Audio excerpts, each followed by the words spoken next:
Jason Carter, a 38-year-old architect from Seattle, had always believed trust was a quiet thing, built in small moments, like shared coffee in a morning or late-night talks about nothing and everything. He thought he had that with Emily, his wife of 12 years. Their life wasn't perfect, but it was theirs. A cozy house in Capitol Hill, a 16-year-old son named Owen who was sharp and quiet, and a rhythm of routine that felt safe. Until the day it didn't. It was a crisp Thursday afternoon in October when Jason landed at Seattle-Tacoma Airport, a day earlier than planned. He'd wrapped up a project in Portland ahead of schedule and decided to surprise Emily with her favorite almond croissants from a bakery near the terminal. He pictured her smile, maybe a quiet evening together, something they hadn't had in months. Work had been grueling, and Emily had been distant, always citing late meetings or girls' trips. He brushed it off as stress. He hadn't asked too many questions.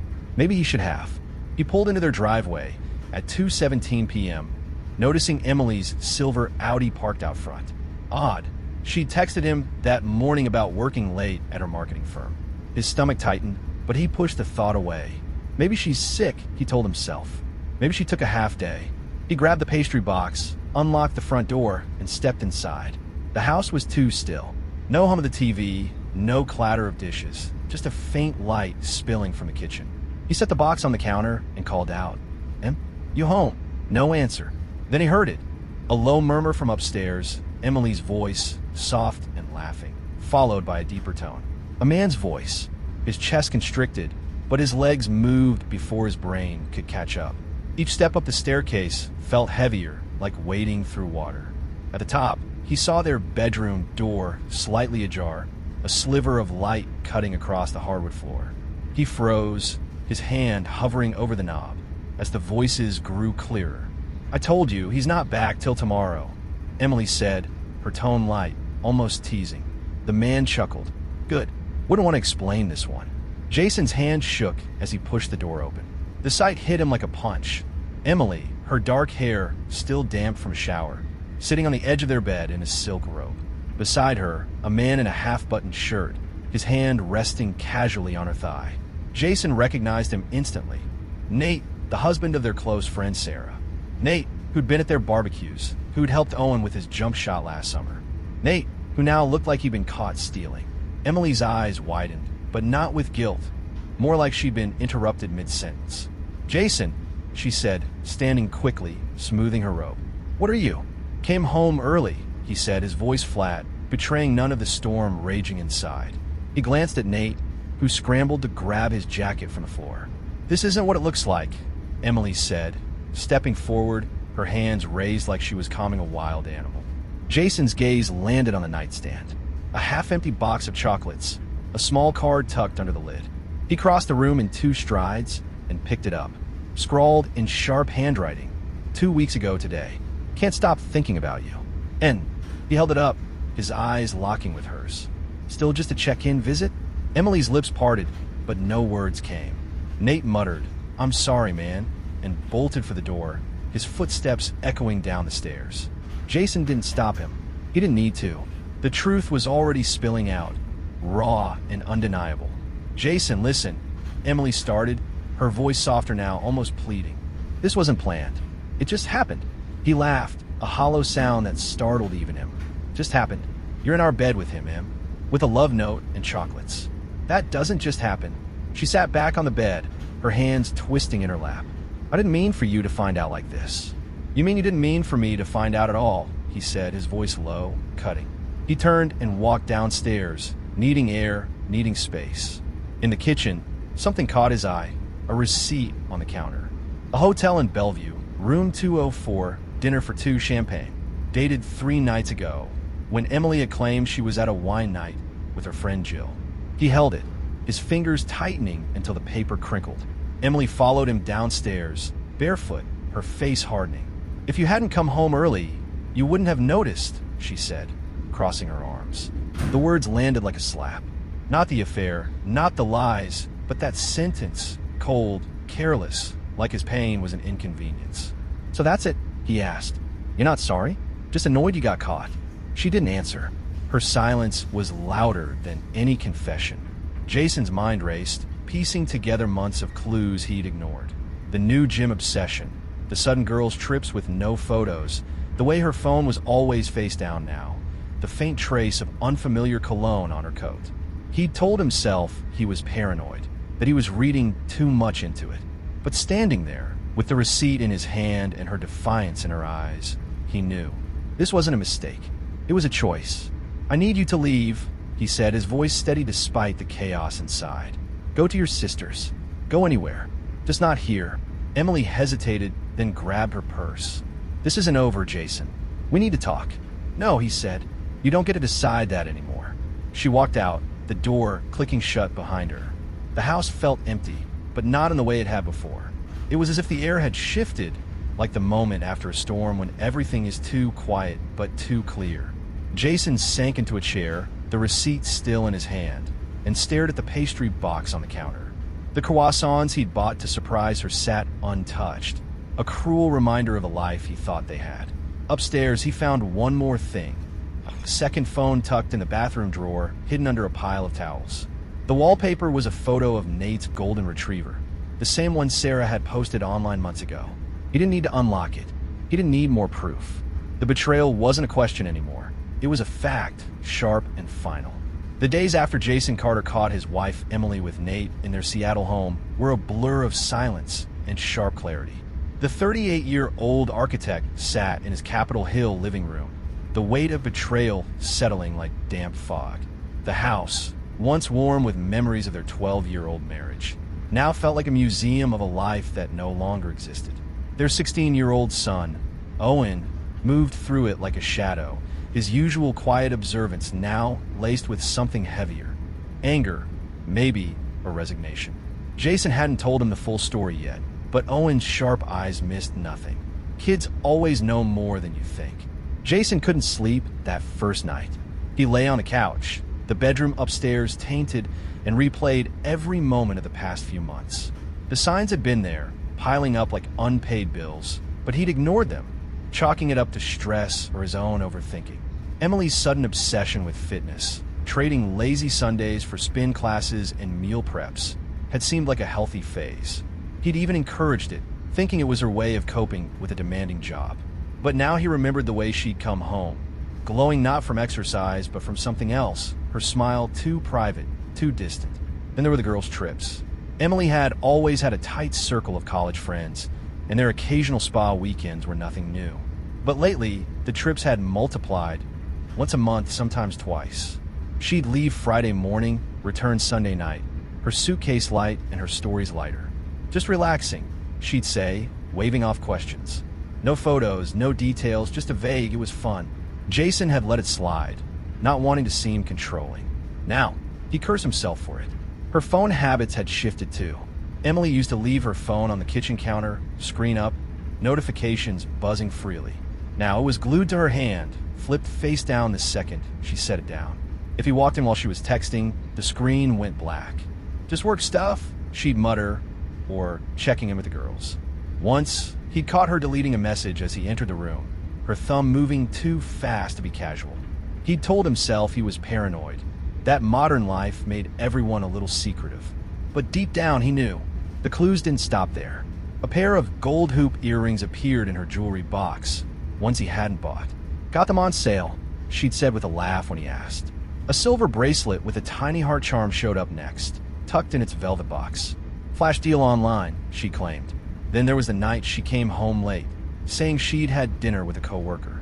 He'd noticed a faint smudge of lipstick on her neck, just below her jaw. "Probably from trying samples at Sephora," she'd said, brushing it off. But the faint scent of cologne on her scarf, a sharp, woody note that wasn't his, lingered in his mind. He'd looked up the restaurant she mentioned later. It had closed 6 months ago. Jason started digging. He wasn't proud of it, but the need to know burned hotter than shame. On the second day, while Owen was at school, he opened Emily's laptop, left carelessly on the dining table. Her email was minimized, but the subject lines told a story. "Meet me at 8. Miss you already. Let's keep this quiet." No names, but the pattern was clear. He found a confirmation for a hotel in Bellevue, the same one from the receipt he'd found. Room 204, booked under her name. Dinner for 2, a bottle of champagne. The date matched a night she'd said she was at Jill's for a wine night. He called Jill the next day, casual, asking about a mutual friend's birthday. Haven't seen him in weeks, Jill said. His throat went dry.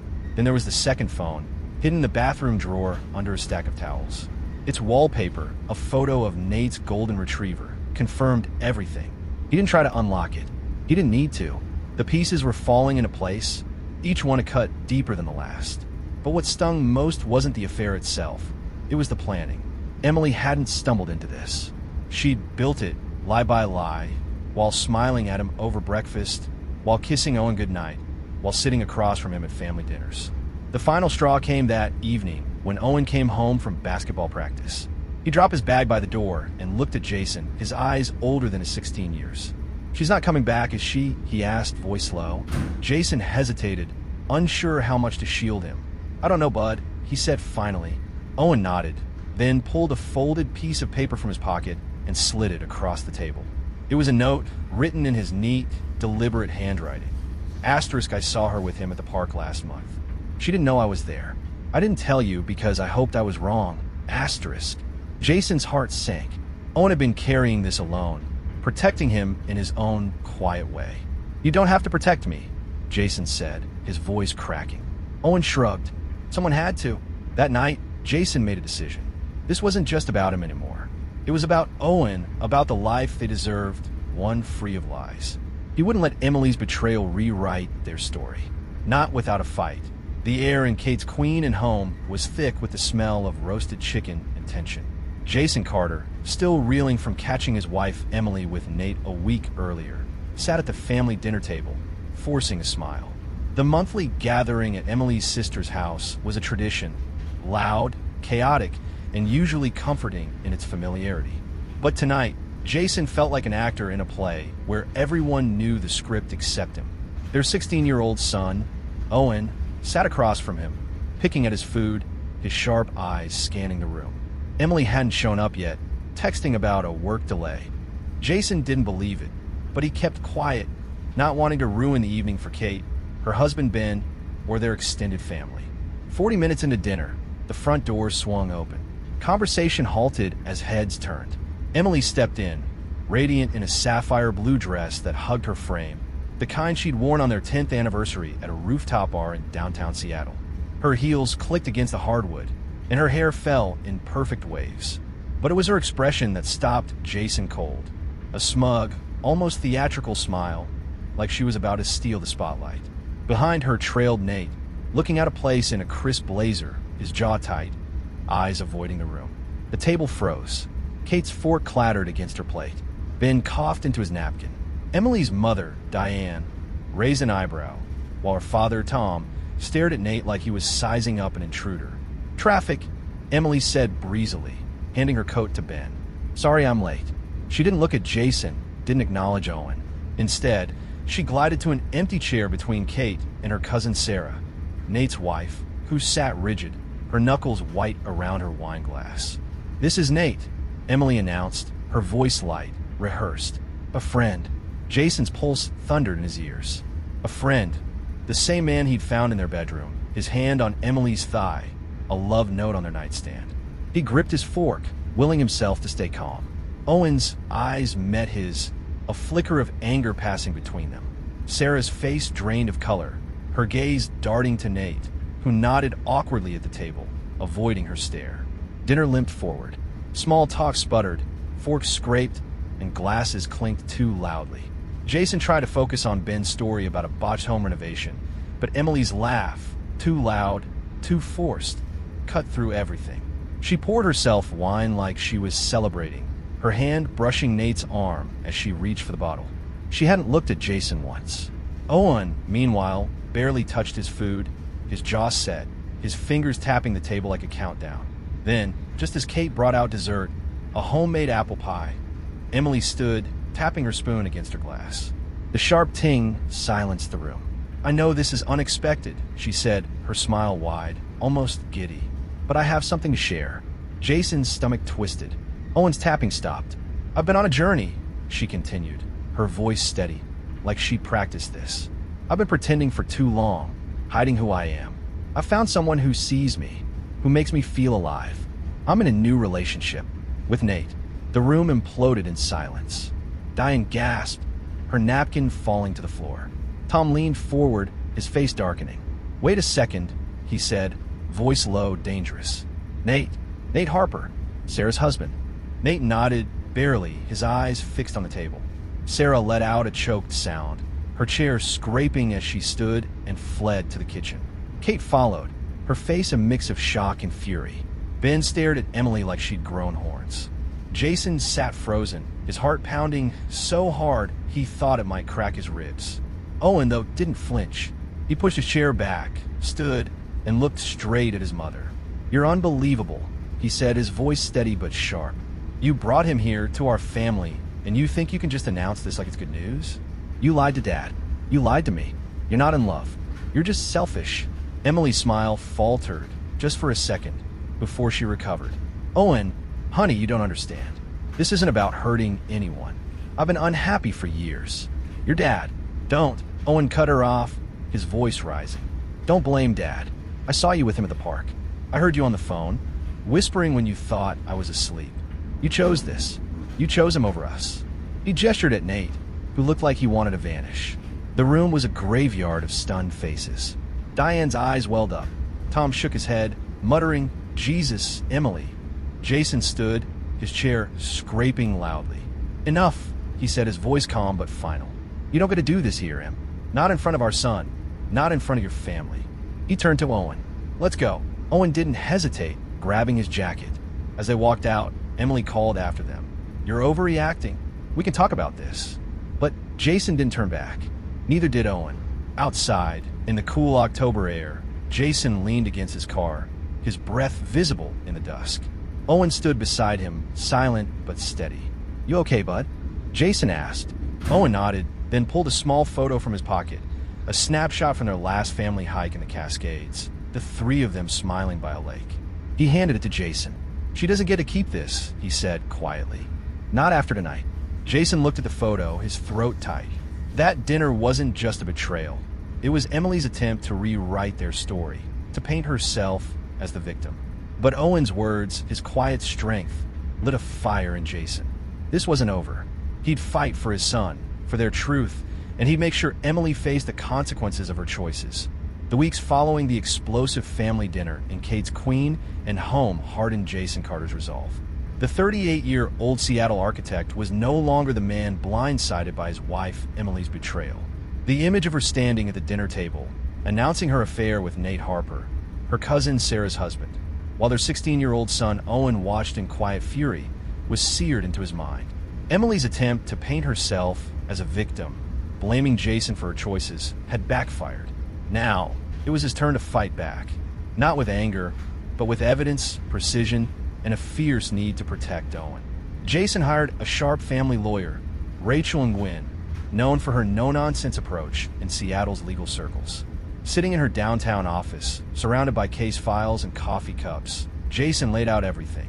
The hotel receipt from Bellevue, the hidden phone with Nate's dog as its wallpaper, the emails with cryptic subject lines like "See you tonight" and "Be discreet."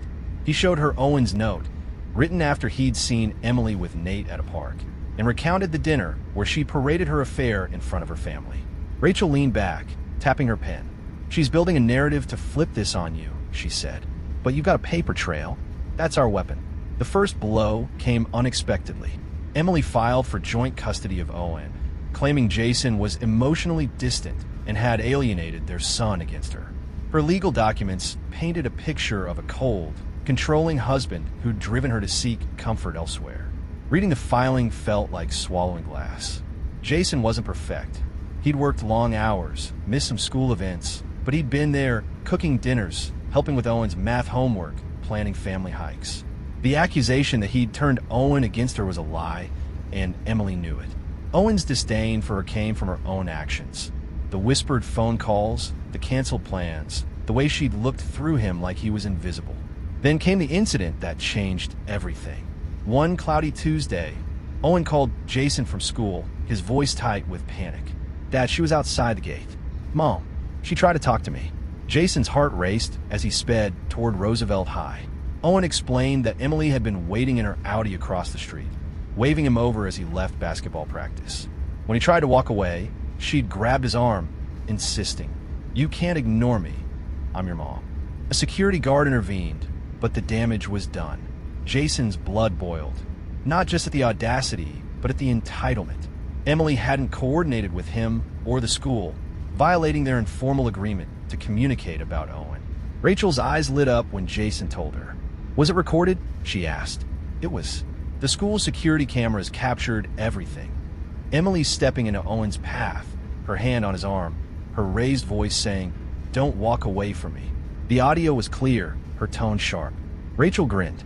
This is gold. She's acting impulsively, and it's going to cost her. Jason didn't stop there. He combed through months of evidence, piecing together Emily's double life. He found a photo from a family barbecue last summer, where Emily and Nate stood too close, her hand brushing his as she laughed.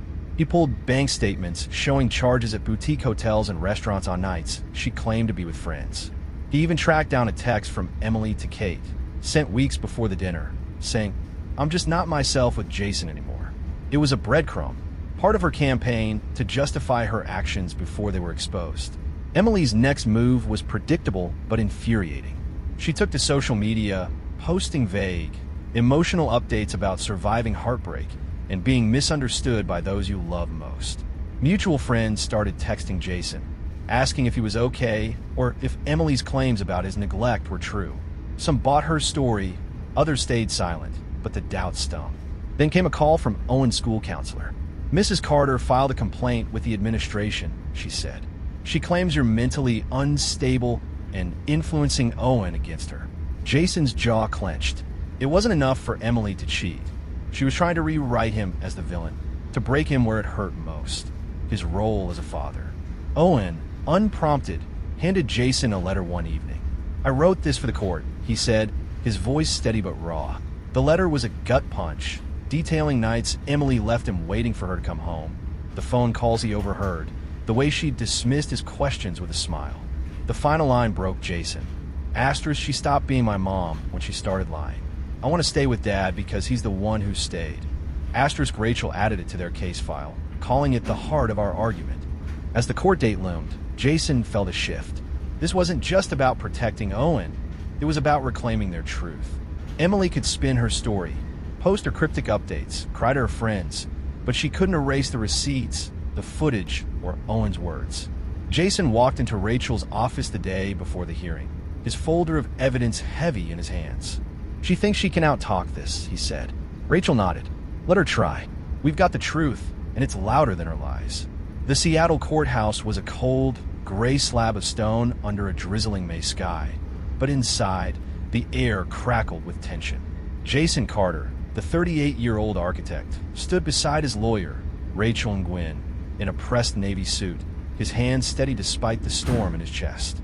Across the room, Emily sat with her attorney, her face a mask of calculated sorrow, a tissue clutched in her hand like a prop.